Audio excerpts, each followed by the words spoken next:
안녕하십니까? 네. 지난 3일간 그렇다면 기도의 자리로라는 제목으로 말씀을 나누고 있습니다. 먼저는 외롭다면 우리가 목요일에 살펴봤고요.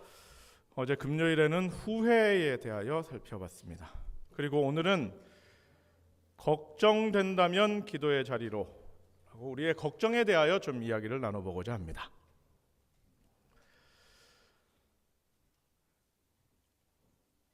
저는 여기서 연말기도주일로 설교를 3번 하라라는 요청을 받고 걱정을 했을까요? 안 했을까요?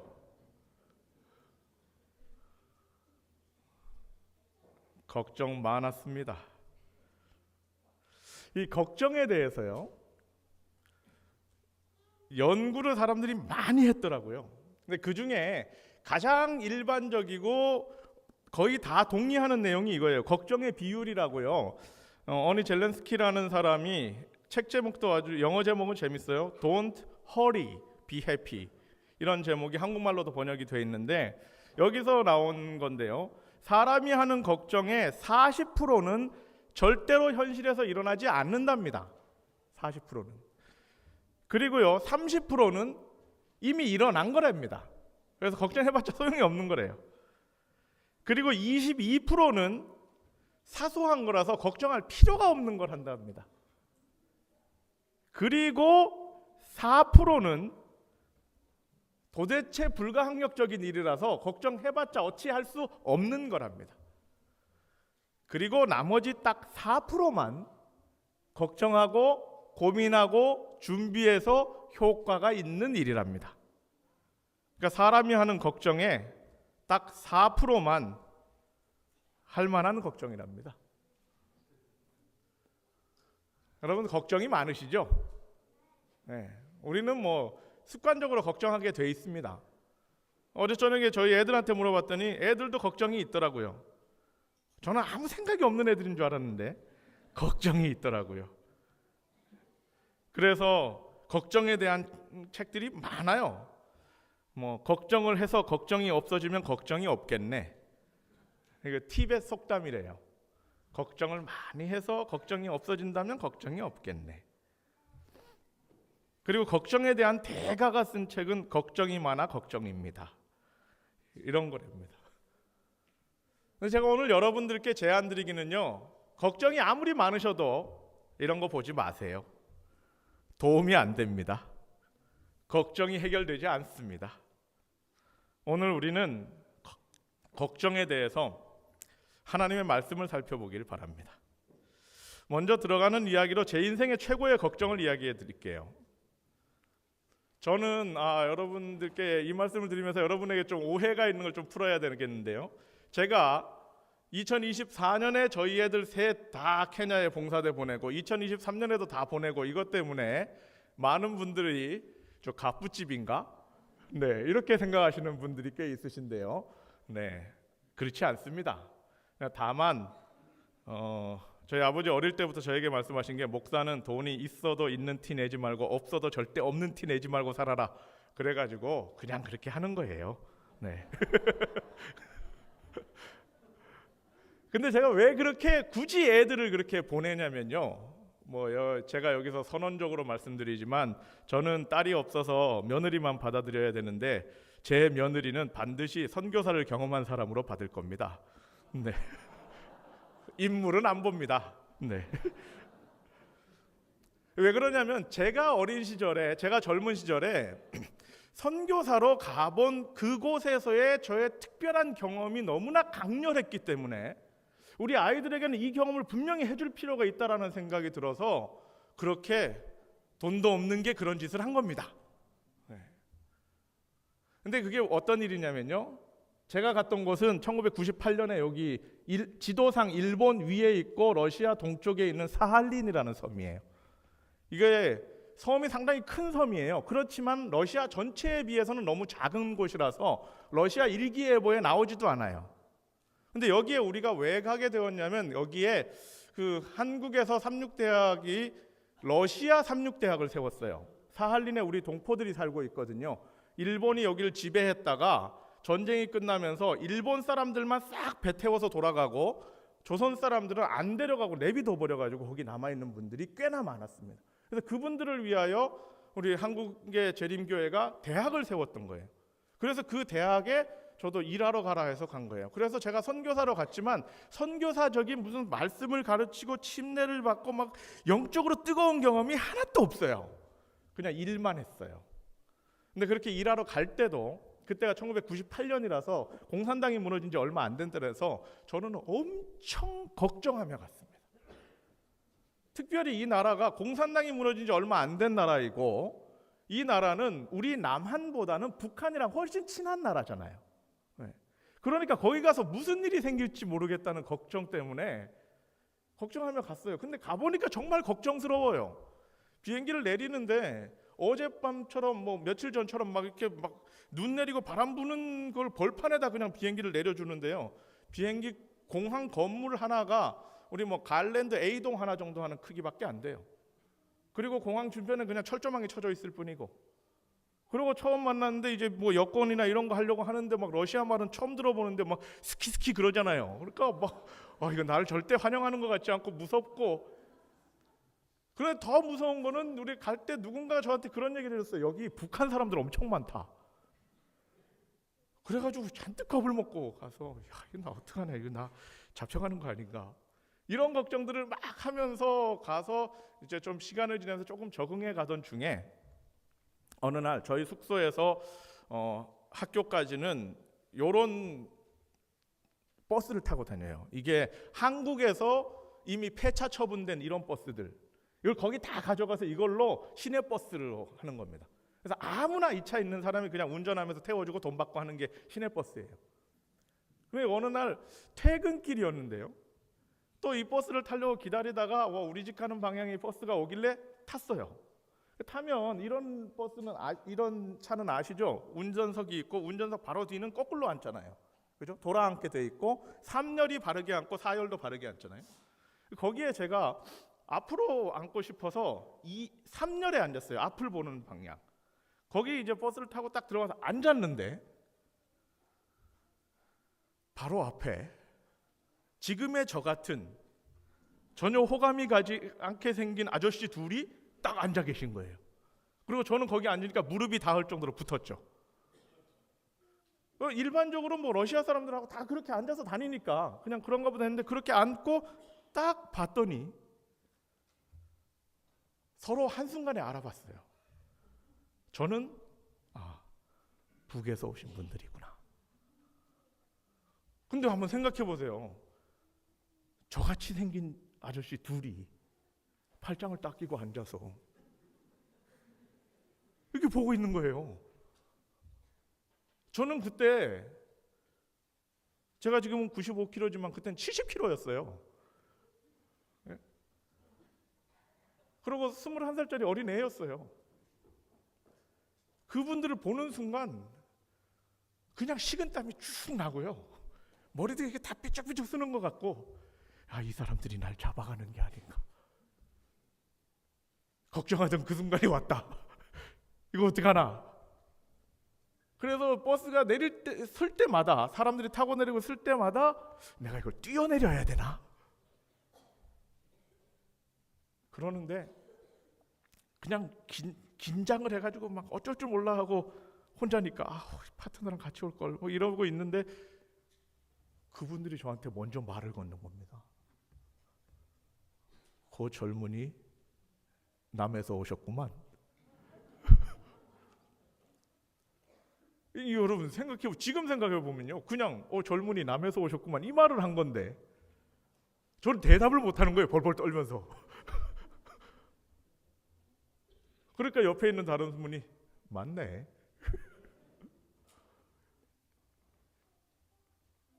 저는 여전히 너무 긴장하고 이거 나 어떡하나. 그때는 뭐 소통이 많이 될 때도 아니고 하니까 나 이러다가 저분들한테 납치돼 가는 거 아닌가.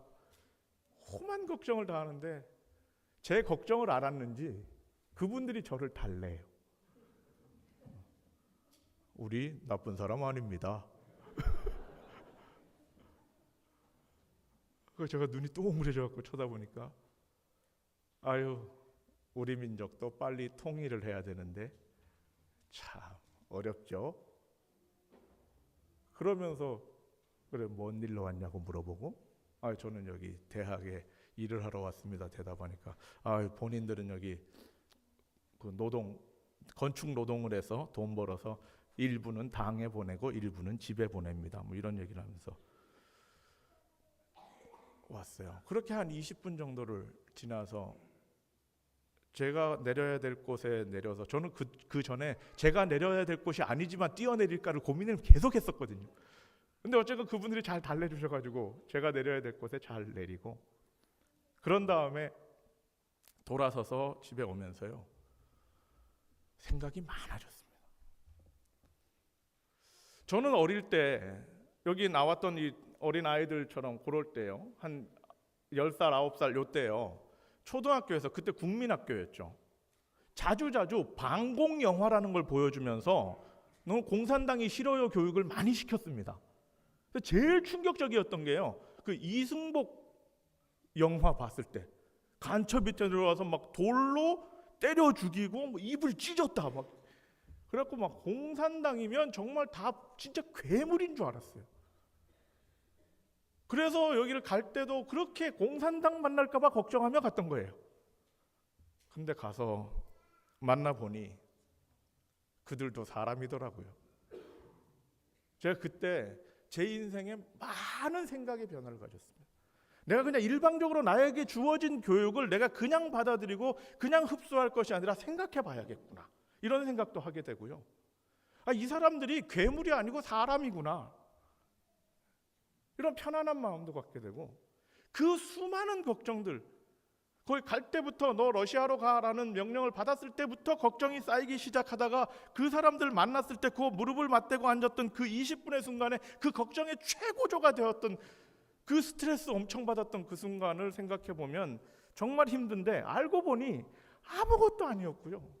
알고 보니 그들도 정말 그냥 사람이었고 오히려 불쌍한 이 걱정하는 젊은이를 위로해주는 정상적인 분들이었더라고요.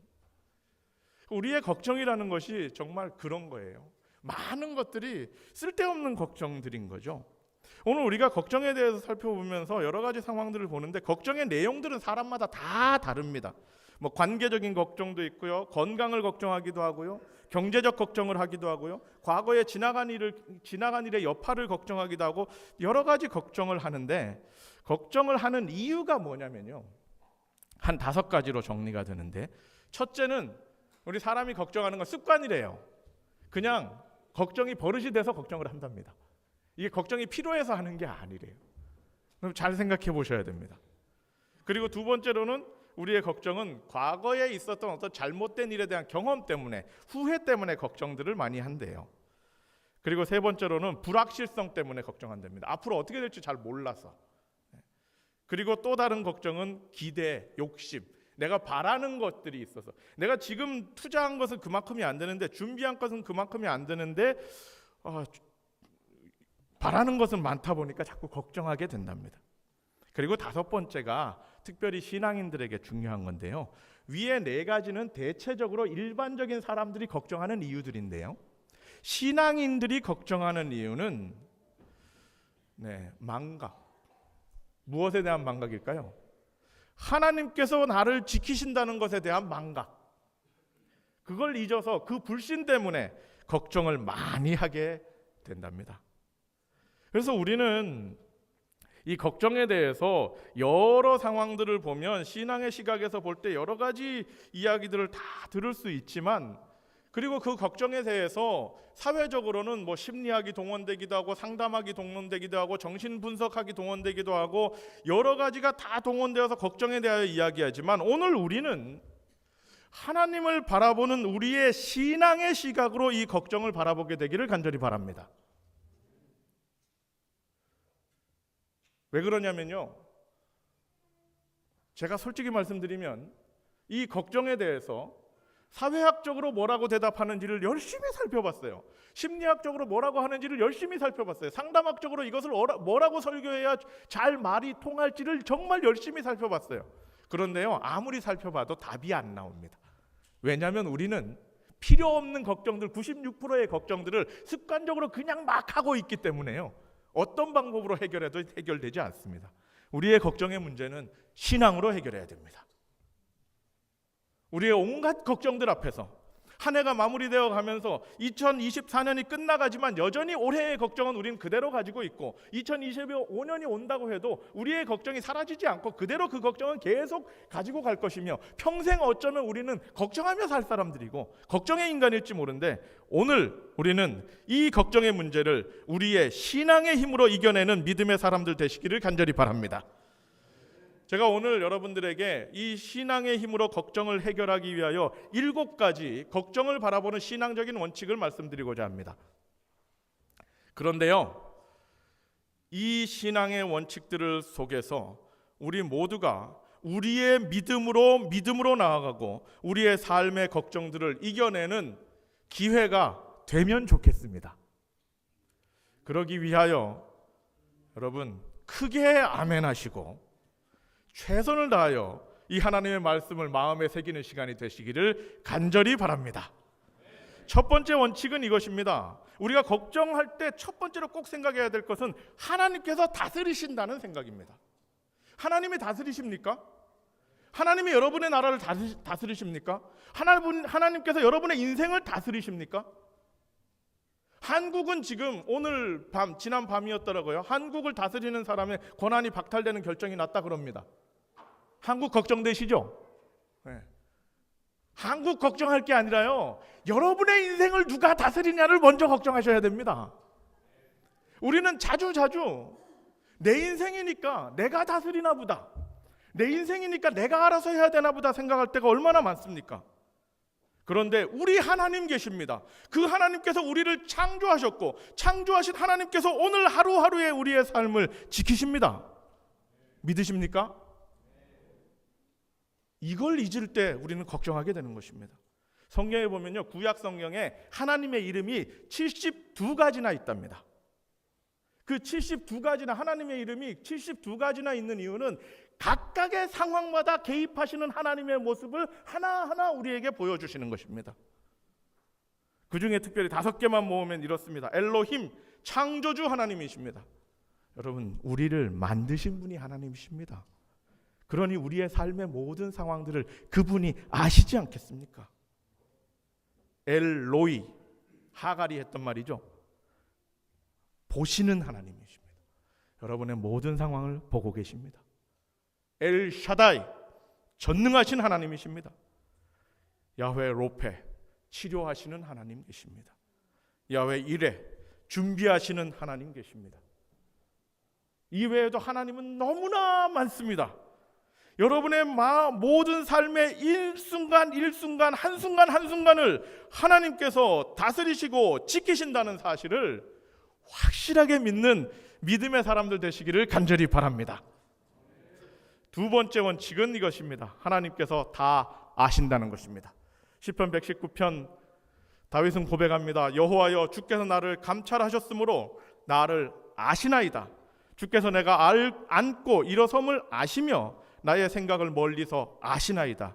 나의 길과 눕는 것을 살피시며 나의 모든 행위를 익히 아시나이다. 내 혀가 말을 하기 전에 주께서 다 아시나이다. 하나님께서 아십니다. 우리는 자주 걱정 앞에서 나밖에 이 걱정을 나밖에 모르는 것 같고, 나만 이 문제를 가지고 씨름하는 것 같고, 아무도 나의 문제를 알아주지 못하는 것 같은 그런 좌절을 경험할 때가 많고, 그것 때문에 우리의 걱정이 더 걱정이 될 때가 많은데, 하나님 아십니다.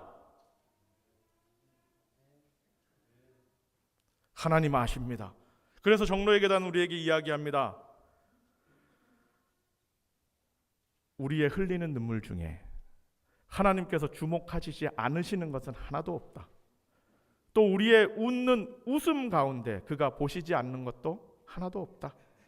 만일 우리가 이 사실을 완전히 믿었다면 모든 쓸데없는 염려는 없어졌을 것이다. 여러분, 우리가 아멘으로 함께 우리의 믿음을 표현하기로 했는데 두 번째 가니까 벌써 시들어졌어요. 하나님 아십니다. 우리 하나님 다 아십니다. 여러분의 모든 삶의 순간들을 아시는 하나님께 우리의 믿음을 표현하는 믿음의 사람들 되시길 간절히 바랍니다. 세 번째로는 우리 하나님은 가장 좋은 길을 여십니다. 예레미야 29장 31절에 이렇게 11절에 이런 약속을 하십니다. 여호와의 말씀이니라 내가 너희를 향한 나의 생각을 안다. 평안을 주는 것이요 재앙을 주지 아니하는 것이라. 너희에게 미래와 희망을 주는 생각이니라. 여러분, 가끔 우리는요, 내 욕심 때문에, 내 계획 때문에 내 인생의 길은 이러해야만 된다라는 고집을 할 때가 얼마나 많습니까? 내 삶은 이래야 돼. 내 아이들은 이렇게 성장해야 되고 내 삶의 직장은 이렇게 되어야 되며 내가 계획한 이것이 이때 이렇게 이루어져야 된다는 그 강박관념 때문에 우리는 그것 때문에 걱정할 때가 너무나 많습니다. 그런데 여러분, 생각해 보세요. 우리를 지으시고 우리의 모든 삶을 아시는 하나님께서 우리의 삶의 길을 얼마나 많이 준비하고 계십니까? 여러분 한번 생각해 보십시오. 정말 솔직히 한번 우리 생각해 봅시다. 여기 오늘 2024년 12월 14일에 오늘 우리가 여기 와서 앉아 있겠다고 계획하고 여기 와 계신 분이 계십니까? 여러분 중에 대부분은 이곳에 앤드루스 지역에 원래 사시는 분들도 대부분 어찌 살다 보니 주님의 인도를 따르다 보니 오늘 이 교회에 참여하시는 성도가 되셨을 것입니다. 여기 와 있는 많은 목회자 학생들도 앤드루스 대학에 가서 거기서 무슨 공부를 하겠다라는 것을 계획하고 있다가 수십 년의 계획이 이루어져서 드디어 이곳에 와 있는 사람 별로 없을 것입니다. 필리핀 가려다가 어쩌다 보니 여기 온 사람이 있고요. 그냥 한국에 있으려다가 어쩌다 보니 여기 온 사람이 있고요. 그냥 어디 다른 데 있으려다가 어쩌다 보니 여기 온 사람이 있습니다. 우리가 계획해서 온 게 아니었습니다. 주님의 인도에 따라서 하루하루를 살다 보니 우리는 여기에 와 있습니다. 그렇다면 우리의 지금까지 살아온 우리의 삶이 그렇게 하나님의 인도하심에 의하여 만들어진 삶이라면 앞으로 우리의 삶도 내가 생각하지 못했던 하나님의 인도가 있을 것이라고 믿어야 되지 않겠습니까? 하늘에 계신 우리 아버지께서는 우리를 부양할 수 있는 수천 가지 방법을 가지고 계시지만 우리는 그 중에 아무것도 알지 못한다. 하늘의 하나님께서는 우리의 삶의 앞날을 위하여 가장 영광스러운 주님의 재림을 맞이할 그때까지의 우리의 삶의 앞날을 위하여 수천 가지 방법을 이미 가지고 준비하고 계시고 이 중에 어떤 것을 이 사람의 삶에 적용할까를 생각하고 계시는데 우리는 내 생각 때문에 내 삶은 이러해야 돼, 내 자녀들은 이렇게 살아야 돼, 이 나의 강박관념 때문에 오히려 걱정하는 것입니다. 하나님께서 우리에게 가장 좋은 길 열고 계신다는 생각 꼭 하시는 믿음의 사람들 되시길 간절히 바랍니다. 네 번째는 하나님께서 내 짐을 함께 지고 가십니다. 마태복음 11장 28절부터 30절 수고하고 무거운 짐진 자들아 다 내게로 오라. 이건 너무나 아름다운 말이죠. 이 중에 두 번째 줄에서는 나는 마음이 온유하고 겸손하니 여기까지도 아주 좋아요. 그런데 하나님께서 뭐라고 얘기하셔요? 나의 멍에를 메고 내게 배우라 라고 이야기합니다. 삶의 짐이 무거워서 그 짐을 가지고 하나님께로 가져온 그 사람에게 너의 짐을 내가 대신 져줄게, 너는 그 짐을 나에게 맡기고 편히 쉬어, 이렇게 이야기하는 것이 아니라 나의 멍에를 네가 같이 지자 이야기하는 것입니다. 이것은 성경의 농사짓는 문화 때문에 그렇습니다. 성경의 농사짓는 문화는 반드시 소를 짝으로 씁니다. 그래서 성경에서 소를 짝으로 쓰기 때문에 결의소라고 표현하는 것입니다. 왜 짝으로 쓰겠습니까? 소 한 마리의 힘이 약해서입니까? 그렇지 않습니다. 이 예수님 당시의 농경 문화를 보면 소 한 마리의 힘이 약해서가 아니라 능숙한 소에 붙여서 미숙한 소를 능숙한 소 옆에 붙여서 일하는 걸 연습시키기 위하여 저렇게 짝으로 지어서 일을 시킨다고 합니다. 여러분, 우리의 삶의 짐을 하나님께서 같이 지고 가자고 호소하십니다. 그러면 하나님이 능숙한 소겠습니까? 내가 능숙한 소겠습니까? 가장 능숙한 소인 하나님께서 가장 미숙한 소인 나와 함께 짐을 지겠다라고 약속하시고 그러자고 호소하는 것이 이 성경 말씀입니다. 여러분, 내 삶의 짐을 나 혼자 진다고 가슴 아파하고 걱정하고 눈물 흘리고 좌절할 것이 아니라 하나님께서, 나보다 훨씬 더 강력하신 하나님께서 내 삶의 짐을 함께 져주신다는 사실을 믿는 믿음의 사람들 되시기를 간절히 바랍니다. 네, 여러분 정말 멋지십니다. 크게 아멘 하십니다. 다음 주부터 담임 목사님 설교하실 때도 더 크게 아멘 하시기를 간절히 바랍니다. 자, 이제 네 가지를 말씀드렸고 다섯 번째입니다. 이제 다섯 번째부터 눈치채실지 모르겠지만 하나님이 아니라 내가 어떻게 할 것인가에 대한 것입니다. 첫 번째로는, 다섯 번째로는 우선순위를 점검하셔야 됩니다. 무엇을 먼저 찾는가, 이거 꼭 생각하셔야 됩니다. 우리가 문제가 생겼을 때 하나님 먼저 찾느냐, 그 문제를 먼저 찾느냐, 이거는 정말 중요한 일인데 정말 우리는 쉽게 넘어가는 일입니다. 우리 문제가 생기면요, 자꾸 문제를 찾습니다. 문제가 생겼을 때 하나님 먼저 찾으시기 바랍니다. 너희는 먼저 그의 나라와 그의 의를 구하라. 그리하면 이 모든 것을 너희에게 더 하시리라 라고 약속하셨습니다. 문제가 생겼을 때 하나님 먼저 찾는 분들 되시길 간절히 바랍니다. 선택의 문제가 생겼을 때도 하나님의 선택을 먼저 찾는 분이 되시길 바랍니다. 예수님이 바로 그런 일을 하신 것입니다. 골고다 겟세마네에서 그 절체절명의 순간에서도 내 선택이 아니라 아버지의 선택을 먼저 이루소서라고 말했던 그 예수님의 방법은 우선순위가 뭔지를 우리에게 보여주는 것입니다. 우리의 삶에 문제가 생겼을 때 우리의 우선순위가 주님 찾는 것이 먼저 되시기를 간절히 바랍니다. 여섯 번째로는 오늘에 집중하시기 바랍니다. 여러분, 걱정은 내일의 문제를 해결하는 게 아니라 걱정은 오늘의 기쁨마저 없앱니다. 이 걱정 한 방으로요, 이틀을 망칠 수 있습니다. 우리는 자꾸 앞날에 대하여 걱정을 합니다. 앞날에 어떻게 해야 될까? 우리 애들 어떻게 자랄까? 나는 앞으로 어떻게 해야 될까? 이런 거 걱정합니다. 그런데요, 그 앞날에 대한 걱정 때문에 그 앞날이 잘 되는 게 아니고 앞날에 대하여 걱정하느라고 오늘의 기쁨까지 없애버리는 겁니다. 신명기 33장 25절은 하나님께서 우리에게 약속하십니다. 내 문 빗장은 철과 놋이 될 것이니 내 산은 나를 따라서 능력이 있으리로다. 이 구절을 문법적으로 더 쉽게 따져보면요, 매일매일 힘을 주겠다, 이런 뜻입니다. 하나님께서는 우리에게 평생의 살림을 한 방에 딱 주시고 이제 알아서 네가 관리해라, 이렇게 하시는 게 아니고요, 하루하루 살아갈 힘을 주십니다. 그러므로 우리는 하루하루 그분께 의뢰해야 되는 것입니다. 그래서 예수님께서는 하루 괴로우면 그날에 족하다라고 얘기하신 것입니다.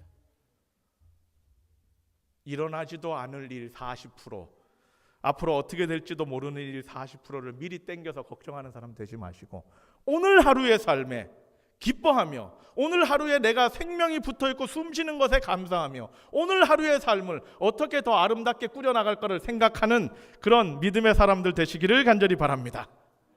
마지막 일곱 번째는요, 하나님께 맡기라는 것입니다.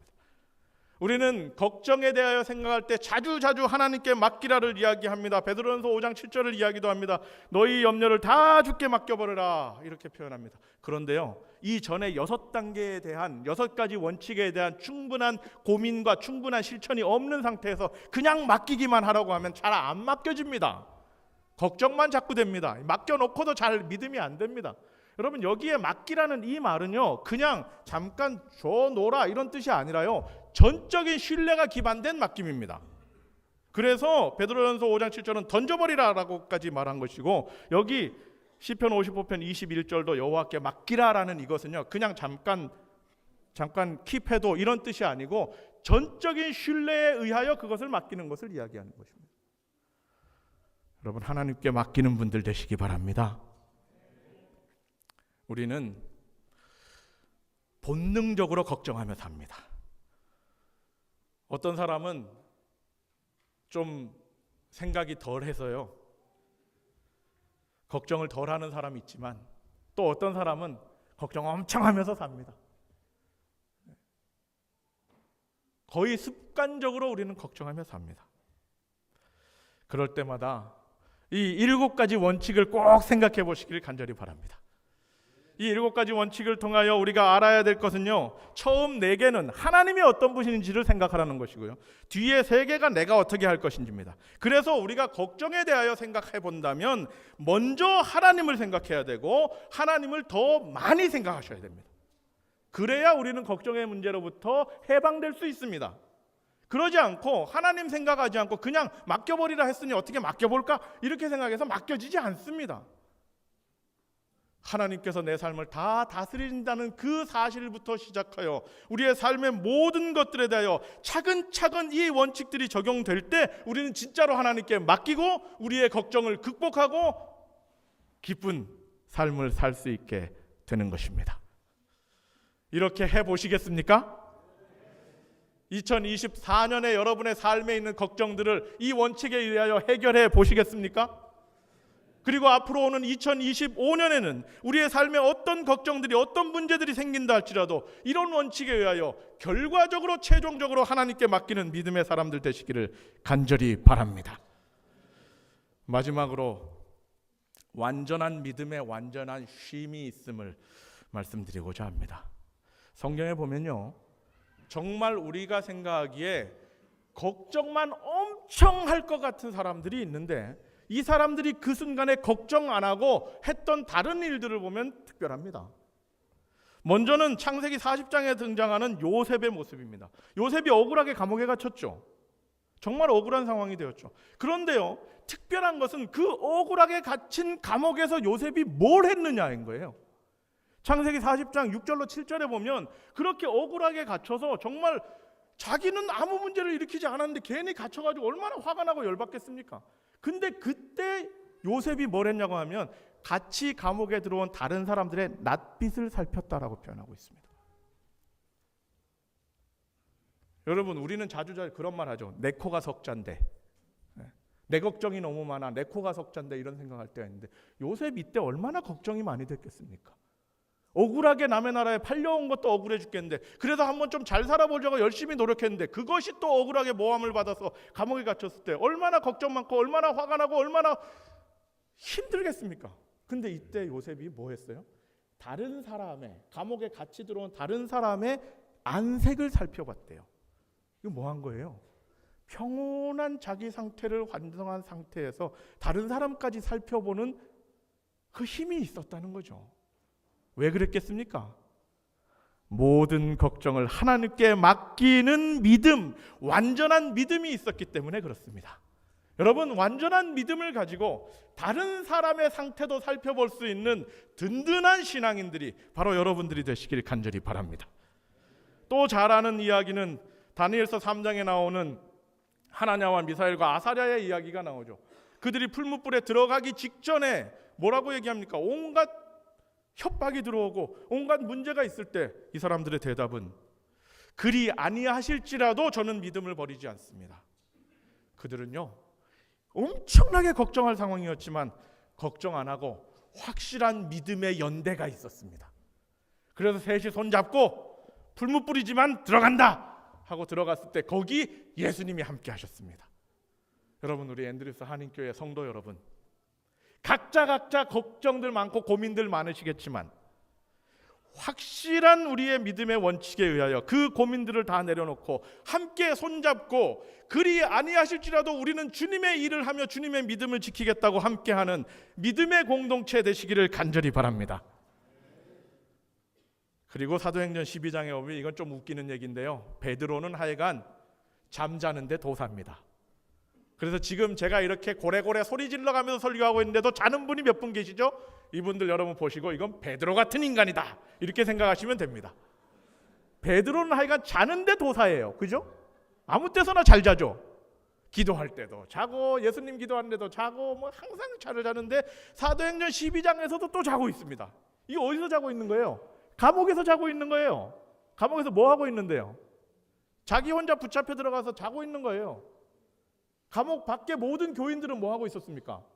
금식 철야기도 하고 있는데 이 말이 되는 거예요? 자기를 위해서 기도하고 있는데 자기는 퍼질러 자고 있는 거예요. 그래서 사도행전 12장 7절에 보면 천사가 와서 베드로 깨우러 와가지고 말로 해서 안 깰 정도로 푹 잔 거예요. 그래서 뭐라고 표현했습니까? 옆구리를 쳐서 깨웠다라고 표현하고 있죠. 이게 그냥 살짝 잠들어 있다가 누가 오면 바로 깨갖고 튀어야지 이렇게 하고 있던 게 아니라요. 그냥 와 하고 자고 있어가지고 천사가 와서 베드로 갑시다. 말도 못 알아들어가지고요. 가자고 이렇게 해야 일어난 상황이었습니다.